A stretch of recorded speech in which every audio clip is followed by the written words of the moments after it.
Hello दोस्तों, आपका अपने चैनल पे स्वागत है। दोस्तों, हम खान सर की बुक का प्रैक्टिस सेट्स लगा रहे हैं, जो कि जीएस के 20 क्वेश्चन और जीए के 20 क्वेश्चन रहेंगे और साथ ही अपने तैयारी को बेहतर बनाइए। आइए शुरू करते हैं।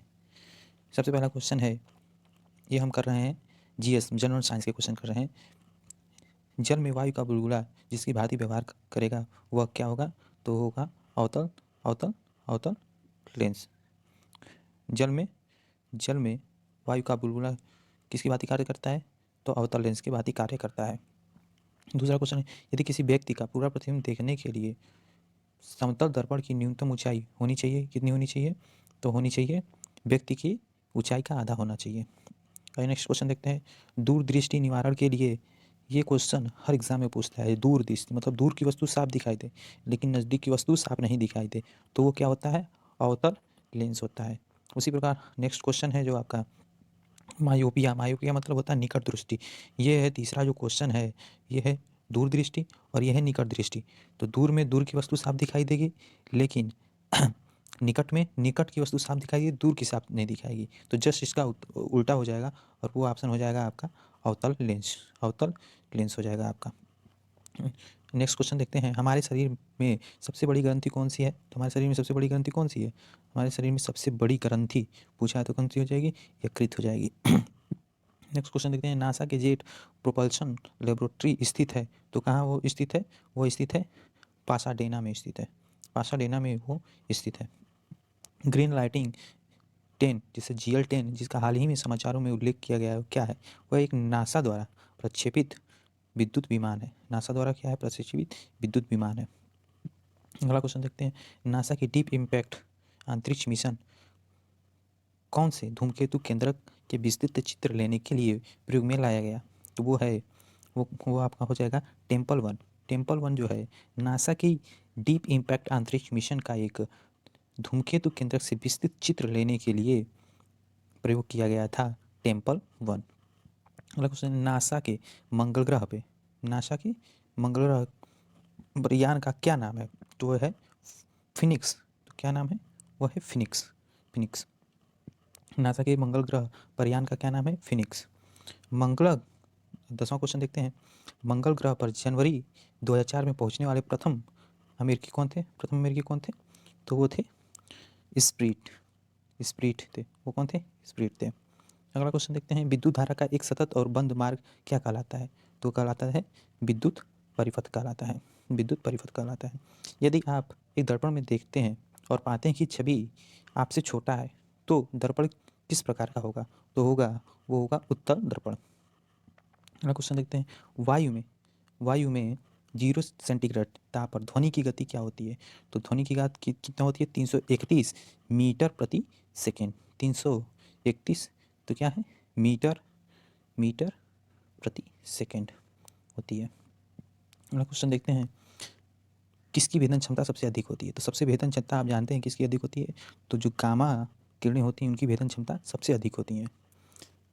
घन वस्तु में ऊष्मा चालन की दर पर निर्भर नहीं करती, तो किस पे नहीं निर्भर नहीं करती?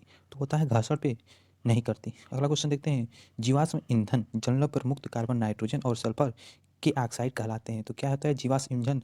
जब जीवाश्म ईंधन जलने पर मुक्त जो कार्बन निकलता है, नाइट्रोजन निकलता है और सल्फर सल्फर के ऑक्साइड कहलाते हैं, तो क्या कहलाते हैं? वो अम्लीय ऑक्साइड कहलाते हैं। अगला क्वेश्चन देखते हैं, यदि आधुनिक आवर्त सारणी के समूह का नाम बताइए। आधुनिक आवर्त सारणी के समूह का नाम बताइए जिसे सभी तत्व गैस में है, तो वो होगा समूह 18। समूह 18 में वो सभी गैस तत्व हैं। आधुनिक आवर्त सारणी के किस वर्ग में पूर्ण आवरण वाले संयोजक इलेक्ट्रॉन और रासायनिक रूप से सक्रिय तत्व रहते हैं? तो हो जाएगा ऑप्शन नंबर सी, जो हो जाएगा आपका 18। 18 जो समूह है वो होते हैं। किसी तत्व का इलेक्ट्रॉनिक विन्यास 285 है, तो इलेक्ट्रॉनों की प्रोटॉन की संख्या क्या होगी? तो जो इलेक्ट्रॉनों की संख्या प्रोटॉन की क्या होगी? 5 होगी। Option number D. पानी में हाइड्रोजन को अलग करने की प्रक्रिया को क्या कहा जाता है? तो वो हो जाता है आपका पानी में हाइड्रोजन को अलग करने की प्रक्रिया को कहलाता है विद्युत अपघटन कहलाता है। ठीक है, ये हमारा हो गया जनरल साइंस के 20 क्वेश्चन। अब आगे हम देखते हैं जनरल अवेयरनेस के 20 क्वेश्चन। अधिकतम कमाई का योगदान कौन करता है? तो अधिकतम कमाई का योगदान कौन करता है? ये होता है हमारा माल यातायात से होता है। अधिकतम रेलवे में अधिकतम कमाई का योगदान कौन करता है? माल यातायात से होता है। दूसरा क्वेश्चन क्या हो जाएगा? किस वेद को रुद्र नामक शब्द का प्रारंभ स्रोत माना गया है? तो वो कौन सा हो जाएगा? रुद्र नामक प्रयोग से माना गया है तो हो जाएगा ऋग्वेद से माना गया है। कर्क रेखा भारत के कितने राज्यों से होकर गुजरती है? तो वो 8 राज्यों से गुजरती है। अगला क्वेश्चन है किसकी उपस्थिति में राष्ट्रपति शपथ ग्रहण करता है? तो किसकी उपस्थिति में राष्ट्रपति शपथ करता है? तो हो जाएगा भारत का मुख्य न्यायाधीश जो होगा उसकी उपस्थिति में राष्ट्रपति शपथ ग्रहण करता है। अगला क्वेश्चन हो जाएगा 5वां, इसमें मिलान करना है। तो पंचायती राज क्या है? ये गैर संवैधानिक है या स्थानीय सरकार है या संवैधानिक है? तो जो पंचायती है वो हो जाता है आपका, पंचायती क्या है? एक स्थानीय सरकार है। चुनाव आयोग क्या है? चुनाव आयोग जो है वह एक संवैधानिक है। और केंद्रीय सूचना आयोग क्या है? केंद्रीय सूचना आयोग क्या है आपका?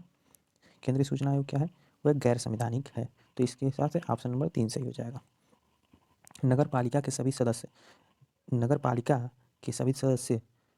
क्या होते हैं? नगर पालिका के सभी सदस्य नगर पालिका क्षेत्र के लोगों द्वारा क्या करते हैं? प्रत्यक्ष रूप से चुने जाते हैं। किससे चुने जाते हैं? प्रत्यक्ष रूप से चुने जाते हैं। अगला क्वेश्चन देखते हैं, निम्नलिखित में से किसकी जानकारी अशोक के शिलालेख से मिलती है? तो वो मिलती है, ये इसमें ऑप्शन हो जाएगा सभी, क्योंकि आंतरिक से भी मिलती है, जीवन वृत्तांत से भी मिलती है और विदेश नीति से भी मिलती है। तो इसलिए ऑप्शन नंबर सी हो जाएगा। अगला क्वेश्चन देखते हैं, गुजरात का शासक बहादुर शाह किसके साथ हुए संघर्ष में मारा गया था? तो गुजरात का जो शासक था बहादुर शाह, वो किसी संघर्ष में मारा गया था? तो वो मारा गया था पुर्तगाल के संघर्ष में वो मारा गया था। पृथ्वी के किस भाग में निकिल और लोहे की प्रचुर मात्रा मिलती है? 9वां क्वेश्चन क्या हो जाएगा हमारा? पृथ्वी के किस भाग में निकिल और लोहे की प्रचुर मात्रा मिलती है? तो वो एक निफ्फे जो पृथ्वी का एक भाग है उसमें लोहे और निकिल की प्रचुर मात्रा मिलती है। अगला क्वेश्चन हो जाएगा हमारा, कोकर तट कहाँ से कहाँ तक विस्तृत है? तो कोकर तट कहाँ से कहाँ तक विस्तृत है हमारा? दमन से गोवा तक कोकर तट स्थित है। अगला क्वेश्चन हो जाएगा कौन सा युग्म सही सुमेलित नहीं है? तो आपको पता होगा कि भरतनाट्यम तमिलनाडु में, उड़ीसी में और कुचिपुड़ी आंध्र प्रदेश में लिखते हैं, लेकिन कथकली कहाँ है? कथकली आपका केरल में है, कर्नाटक में नहीं है। तो इसकी वजह से ये ऑप्शन गलत हो जाएगा, सुमेलित नहीं है। अगला क्वेश्चन देते हैं, किस देश के साथ चीन की सीमा रेखा सबसे लंबी है? सबसे लंबी कौन सी है किस देश के साथ चीन की सीमा रेखा? तो हो जाएगा मंगोलिया के साथ सबसे लंबी है। किस अनुच्छेद, अगला क्वेश्चन है हमारा, किस अनुच्छेद भारतीय संविधान संशोधन करने की शक्ति प्रदान करता है? तो है अनुच्छेद 368 में संशोधन करने की शक्ति प्रदान की गई है। भारतीय संविधान का कौन सा भाग केंद्र शासित प्रदेशों के बारे में बताता है? तो है भाग नंबर 8 जो है ये बताता है केंद्र शासित प्रदेशों के बारे में। उष्णकटिबंधीय पर्वतीय वर्षावन क्या है? इसमें क्या होता है? इसमें होता है प्रचुर मात्रा में वर्षा होती है। ऑप्शन नंबर डी सही हो जाएगा। माइक्रोसॉफ्ट वर्ड में कैरेक्टर फॉर्मेटिंग के अंतर्गत का प्रयोग किस विशिष्ट पाठ्य को अंडरलाइन करने के लिए किया जाता है? तो वो है अंडरलाइन, वो ऑप्शन हो जाएगा बी अंडरलाइन।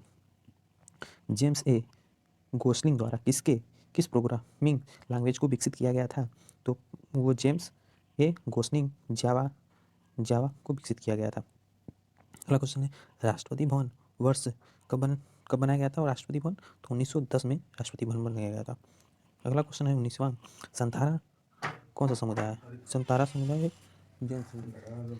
इसमें से कौन सा एक वस्तु की मांग में वृद्धि का कारण हो सकता है? तो कौन सी वस्तु का वृद्धि का कारण हो सकता है? तो हो सकता है इसकी स्थापना वस्तु की कीमत बढ़ने पे की जाती है।